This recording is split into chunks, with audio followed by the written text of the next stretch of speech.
Just 5 years ago, Gary had learned to say only one word, Mummy.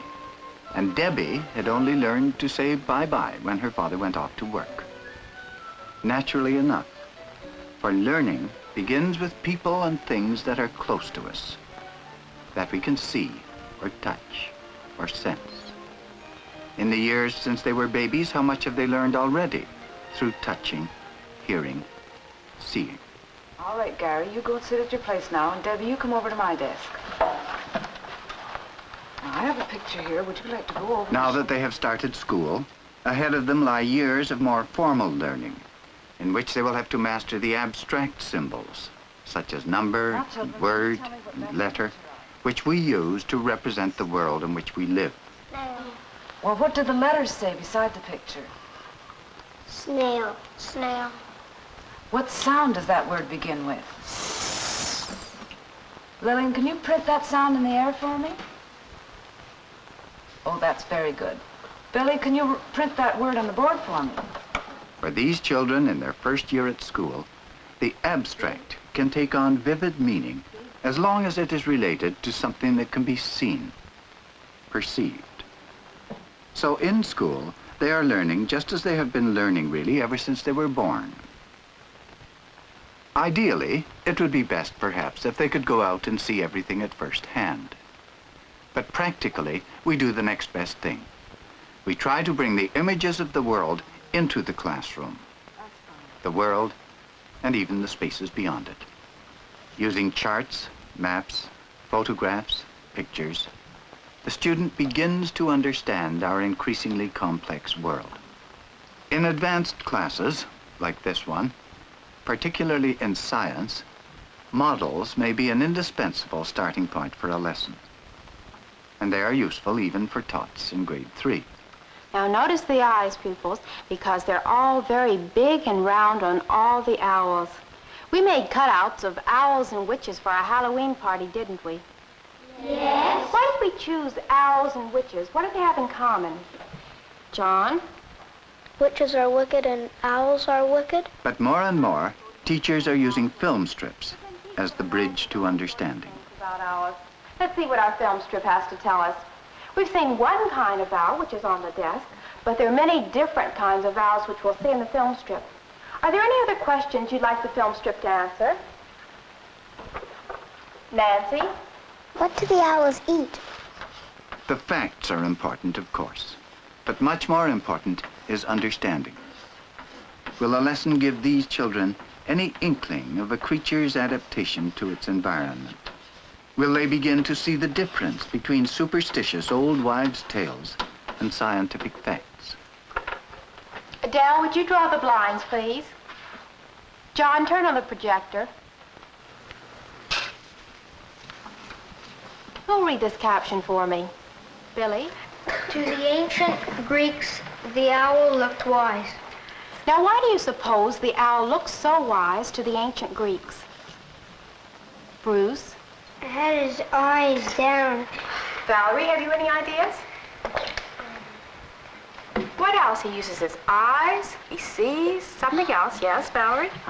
He has to hear. And if anybody's coming, he has to hear them, and then he can fly away and not get caught. That's right. And there's one other thing he uses. We use it every day. Can you think of it? Teresa? A brain. Yes. Owls look wise, as if they're thinking about something they see or hear. But birds don't really think as human beings do. Next frame, please, John.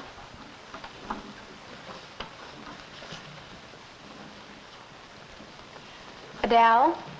The Romans believed an owl could bring death and sorrow. Many years ago, the Romans believed that if an owl sat on the roof of their house, someone inside would die. Now, how did the Romans get such strange ideas?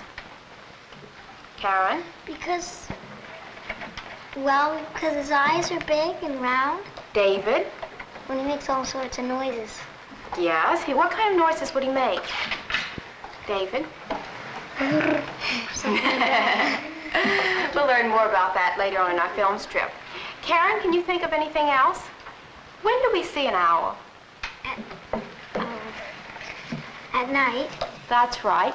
And all these things together, the staring eyes, the strange noises at night, all these things would make an owl seem spooky. But now I think it's time to find out what owls are really like. I'd like someone to read the caption for me, please. Michael. In reality, owls are very useful to men and children alike, for they eat mice and other pests. There are owls all over the world. They are found in all parts of Canada. How would an owl catch a mouse? Let's ask Bobby. Well, first of all, if he sees a mouse, he flies up, and then he pounces on him and grabs him with his claws. Yes. And what about, how does he eat a mouse, Bobby? I think he sort of tears it apart and then eats it. No, you're wrong. Does anyone have any other ideas how an owl might eat a mouse? Christine? If he doesn't tear it apart, what must he do? Let's go back to Bobby then.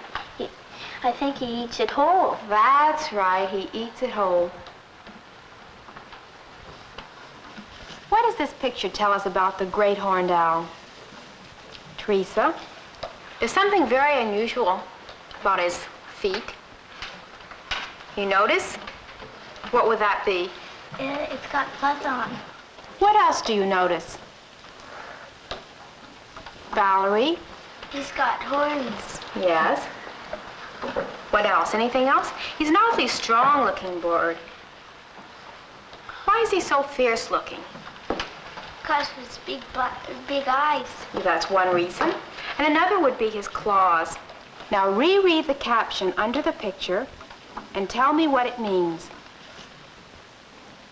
Bruce? Well, it likes to live in unsettled country. Well, what's unsettled country, Well, Bruce? nothing's quieted down. They're doing everything bad, like banks are being robbed and they're having a whole bunch of fights. I think you've been watching an awful lot of television. I think in this case, unsettled means that there aren't a lot of people around. Why doesn't the great horned owl like people? Billy? Well, because it's not used to them because they got there before the people didn't. And if they just came in, he wouldn't be used to them. That's a very good reason. The screech owl is much smaller than the great horned owl. Now, David, will you please come forward and bring your ruler? Now, you wait right here. A film strip must be more than just a series of pictures. Its effectiveness depends on the teacher's use of it. By moving the projector, for example, the teacher, in a science lesson, can show the object in its actual real-life size. Now, David, without touching the screen, will you please measure the owl?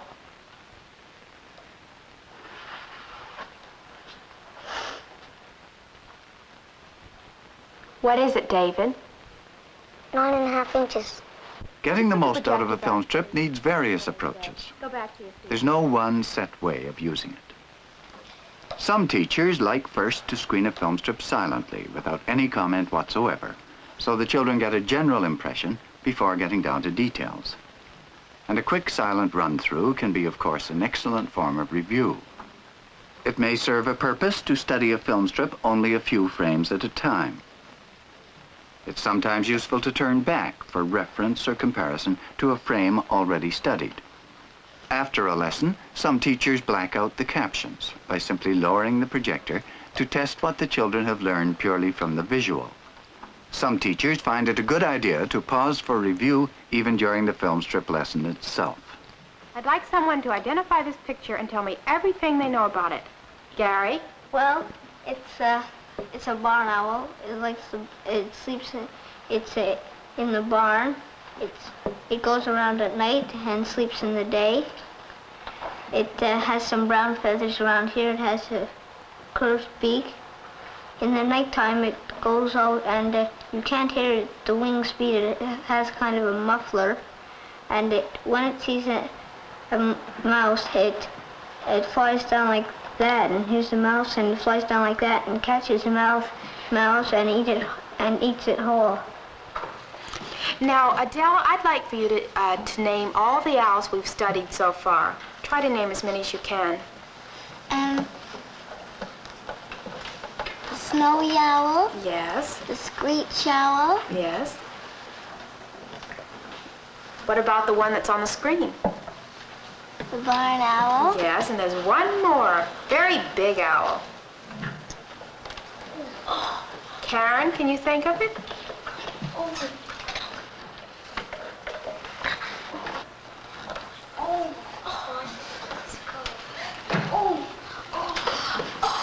The horn owl. Great horn owl. Yes, very good. Now, last week we saw a film strip on robins. Look very closely at this picture and tell me how the owl's nest differ from the nest of the robin. Charles? Because it's on the ground and it's behind some steps. That's right. The most important thing, though, is it's on the ground. Is there anything else you noticed, Charles? Yes, there's eggs. Yes.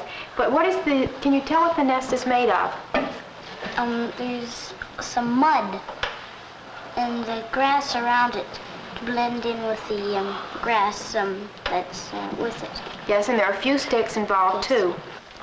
What would happen if the eggs weren't kept warm? Wendy? They wouldn't hatch. That's right, they wouldn't hatch. Now tell me this, how does an egg hatch? Oh, I know. Wendy? I know. Somebody has to sit on an egg to make it hatch. I know what the exact part is. Oh, I know. Charles, maybe you could answer that for us. Well, first, inside the egg, there's some things that form a heart. And then they form legs and a head, eyes, mouth, nose, and so on until it's all made, and then it grows a little bigger until it's so big that it can't keep in the shell no longer, so it has to break the shell. Very, very good. Can we have the next frame, please? One by one, the eggs hatch. Where do you suppose the father owl is all this time while the eggs hatch? Well, he might be in the woods or near the place where, or in the deserted building. What would he be doing there? He wouldn't be there. He'd probably be out looking for food for the little birds. Yes, that's the important thing to remember. The father owl is out looking for food for the baby owls and for the mother owl, too. And did you know that the father owl will sometimes sit on the eggs just to give the mother owl a rest? I'd like someone to read this caption for me, please.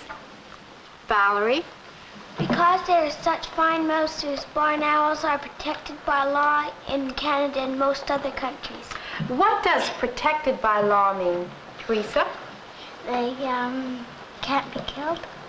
Well, yes, Bruce, what do you think about that? Well, yes, they can't be killed. They can't be harmed either. What do you think would happen to somebody? Well, they might get put in jail. Possibly, but I don't think they'd be put in jail. Billy, do you have another answer? Well, they might have to pay higher taxes. Well, they might get fined for doing this. Well, see, we're not supposed to kill owls because they're our friends. And why they're our friends, Billy? Because they catch mice and animals like that. And why is that such a good thing? Well, if they didn't catch them, there'd be mice crawling all over the place. Yes. Well, that's the end of our film strip. We're going to write stories about owls, but first, just relax. I'd like you to flap your arms just like owls' wings.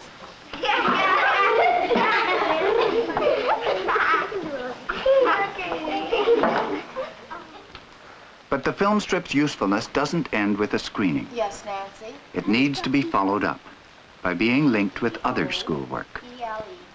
Many teachers like to use a film strip as the subject of stories and compositions and artwork.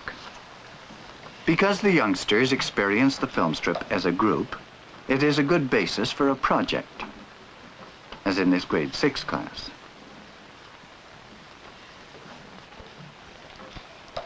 In this grade 8 class, students stay after school to preview a film strip on science and prepare notes for its presentation next day. Back in grade 1, a film strip projected on Bristol board is being used for word study. A film strip doesn't take the place of anything on the curriculum, but used with imagination, it can lead the child into a subject, into learning, in a way which is as natural as breathing. For we see before we understand. We see before we can express.